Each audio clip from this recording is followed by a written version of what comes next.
There's one thing that you can find at all the Christmas markets across Europe, and that's glue wine, or mulled wine as we call it at home. It's very easy to make. It's your red wine combined with cloves and your cinnamon, or you can just buy them as a combined mulling spice package at your local shop. Citrus fruits, either orange or lemon, and then of course your sugar to sweeten. You combine all of that in one pot, cook it for a while, and you have a delicious cup of hot glue wine. Merry Christmas.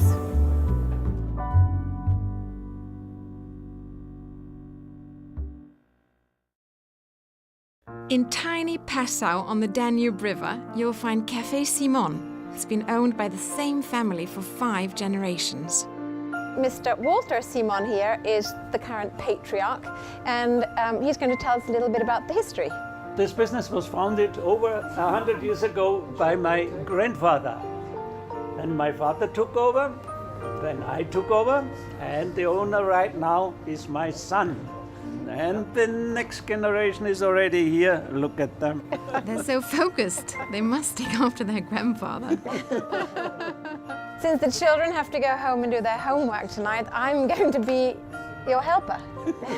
Much more student, actually, than a helper. I quickly learned how much I didn't know about this classic gingerbread, which is Germany's oldest. This kind of gingerbread, it's only produced during Christmas time. It consists only of honey, flour and spices. That's it. That's it. Also known as Lebkuchen, gingerbread was once prized for its medicinal properties. Lebkuchen means, if you directly translate it, a cake of life. In the old time, the kids, if they are not so healthy, they get the gingerbread. They tried it with hot milk and then they get their wellness back. Beautiful wood molds from the Simon's original shop are a reminder of how gingerbread has been an important part of celebrations for centuries. This one here, that's a nice mold. Yeah. It's Angels. Angels, yes. It was a nice present for Christmas time or for wedding. And as you can see, it was carved 1688. While the wood molds and ovens have changed with time, the Simon's family commitment is strong as ever, and their holiday gingerbread, made from the secret family recipe, remains a tasty treat. And how do I eat it? Break off a piece? Break off a piece, but be careful, it's really hot. Yeah. Oh, So fresh you never have eaten it. that's delicious.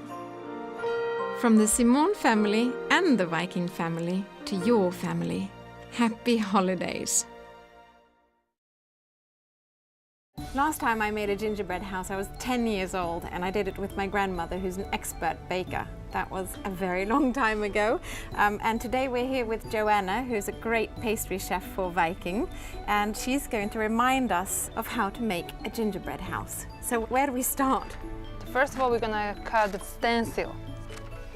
Okay, and when we have all the pieces ready from our house, we need to take our dough, spread some flour. We need to push our dough and we have to roll it. And how thin should it be? Around 1 centimeter. Oh yeah, so that's quite thick. Yes, Can I taste a little bit? of course. I always used to prefer the dough to the finished product. Smells nice. And now we need to put our stencil on the top and cut it with a knife. So we can cut also the door, Okay. because later it's hard to cut it. And for example, a window, we can make a star window. And those are just regular cookie cutters. Yes. Now we have to move our piece of dough on the baking tray. The baking paper, don't forget, is very important. Then it's more easy to take it out later. And we have to bake this around 25-30 minutes, 180 degrees. It's gonna look like this after baking. It's hard. Yeah, that's hard. Yeah. Oh, you do it from the inside? Yes. And from the outside as well. With the same system, you can build the whole house. And now we get to have some real fun, right? Yes. We get to play a bit with our food. Yes. Everything what we're using for our house, it's eatable. We can start to put icing sugar first on the door. So you have to work fast, right? Because icing sugar dries fast. Yes. And the point is you're putting the icing sugar on so that you can stick the sweets on top of it. Yes. We can take the small sticks and we can glue them on our door. And you can see it's very easy. Now we can make a window. And our star in the middle. And now we need to put some snow on our house. Okay. Candies on the top, like this. We can make some icicles on the front of our house. And we're gonna put the decoration on our roof. We need to take some ice sugar. We can spread on the top. Put the cinnamon sticks on the top. This looks nice and smells also nice. This looks a bit like the medieval houses we saw in Nuremberg yesterday. Now we can put some more snow on the top, like this. And where do you want the snow? A little bit on the top, yes. We need our icing to glue our fence, like this. So we can put some more color on our house.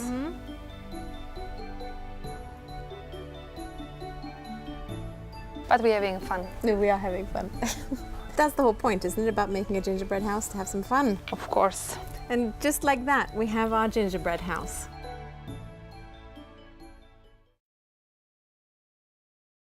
So it's Christmas time. Yes, it is. And we're going to bake a cookie? We're gonna bake a cookie, yes, traditional Christmas cake called linzer.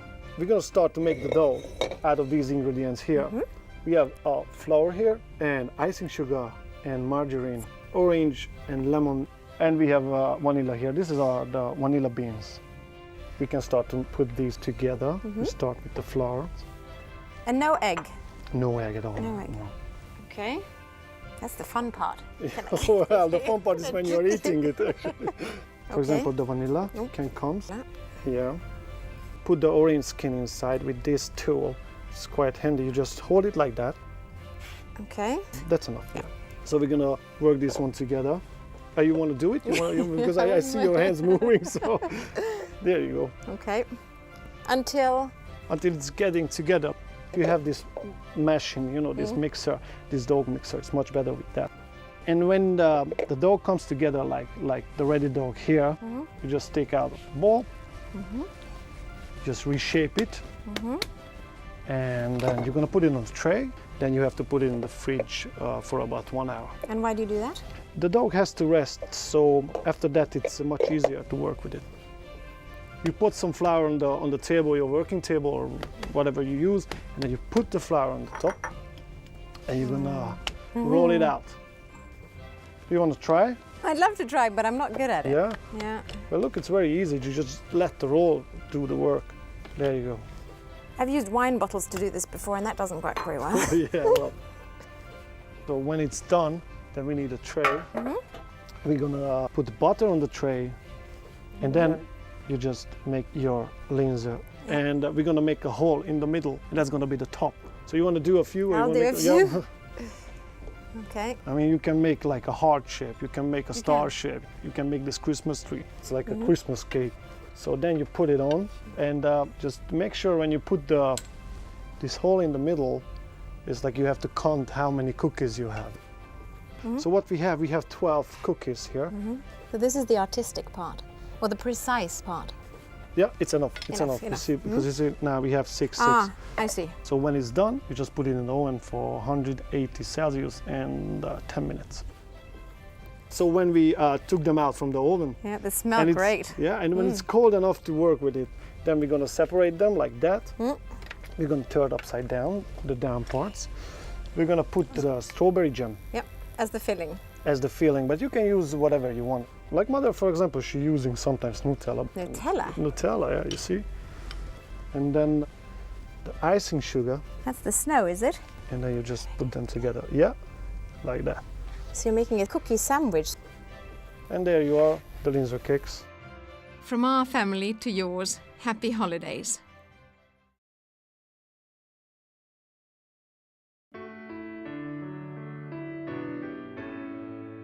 There are many types of Christmas wreaths. We are in Passau today with Elizabeth, who is going to show us how to make a German Advent wreath. And you call Advent wreaths Advent Krantz. Yeah, Advent Advent krantz. krantz. So this is a traditional Advent wreath, and this is a modern Advent wreath. So there are 3 important components to this. So the straw ring is the most important thing. Then the steel wire, which you'll use to bind the ring. Und then the Tannen. and then the pine needles, yes. Those are the three things you need to make this Advent wreath. So she starts with tying off the wire on the straw ring, and then she places the pine needles around the ring. Und wie vielen? Bei dieser, der Stick 8.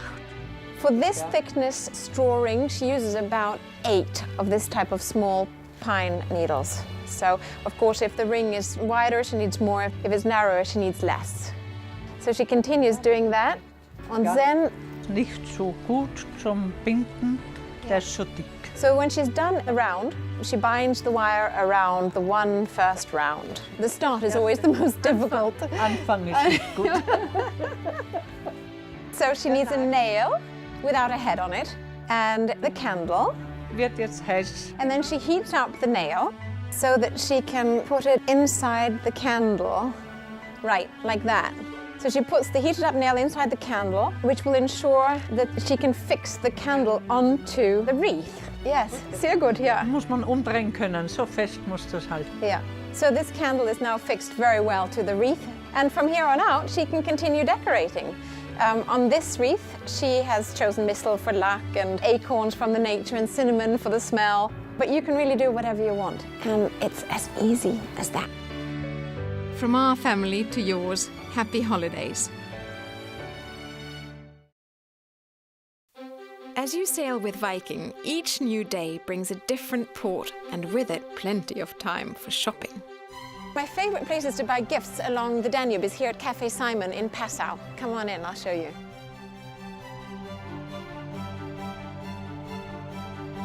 These are my favourite chocolates. Not only do they taste great, they look great, and they come in all kinds of different flavours. Pink pepper, chili chocolate, gold leaf chocolate. They're wrapped very elegantly, easy to pack, and make great gifts. And another great gift, these 100% beeswax candles. They smell like honey and make a great gift for friends or, of course, to bring home. The one gift to bring back from Vienna is the typical Viennese chocolate cake called Sachertorte. Best place to buy it is Hotel Sacher. Comes in a beautiful wooden box and makes a really pretty gift. And if you only go to one cafe in Budapest, make sure it's Café Gerbeau. This also happens to be my favorite place for buying gifts. They have these lovely handmade chocolates that come in beautiful wooden boxes that obviously don't get damaged in your luggage going home. And they make really, really lovely gifts. And of course you can reuse the box after the chocolates have gone for whatever you like. Viking river cruises. No one can show you the Danube like we can.